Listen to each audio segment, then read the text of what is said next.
அம்மனோட சிறப்பை சொல்வதற்கு முன்னாடி நீங்களே கண்குளிர பார்த்து தெரிஞ்சுக்குங்க. ஏன்னா இந்த அம்மனோட அருள் பெருசு. இந்த அம்மன் ஆலயம் எங்கே இருக்குது அப்படின்னு பார்த்தீங்கன்னா, கரெக்டாக சென்னை தாம்பரம் அடுத்த சேலூர் பகுதியில் அகரம் மெயின் ரோடில் பாரத் யூனிவர்சிட்டி அருகாமையில் பாரத் நகரில் இந்த அம்மன் ஆலயம் அமைஞ்சிருக்கு. முத்துமாரியம்மனாக இங்கே திறந்துட்டுருக்காங்க. அது மட்டும் இல்லாமல் மேல்பாகம் தாயாகவும் கீழ்பாகம் மாரியாகவும் இந்த தாய் திகழ்ந்துட்டுருக்காங்க. முத்துமாரியம்மனோட சிறப்பு என்ன அப்படின்னு பார்த்தீங்கன்னா, ஆடி மாதம் 4ஆம் வாரம் தீமிதி திருவிழா மற்றும் வீதி விழாவும், சித்ரா பௌர்ணமி பால்குடம் மற்றும் அம்மனின் வீதி விழாவும். இந்த அம்மன் இந்த பகுதியில் கிராம மக்களுக்கு கிராம தேவதையாக திகழ்ந்துகிட்டு இருக்காங்க. இந்த அம்மனின் சிறப்பான அம்சங்களே அம்மனின் கருணையான அந்த முகம்தான். அதை அனைவரும் பார்த்து கண்குளிர கண்ணுங்க.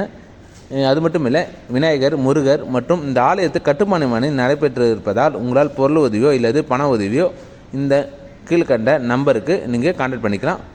அதுக்கு முன்னாடி இந்த ஆலயத்தை கண்டிப்பாக நீங்கள் அனைவரும் பார்க்கணுன்ட்டு போல் ஆலயங்களை பார்க்க நம்ம சேனலை ஃபாலோ பண்ணிக்கோங்க.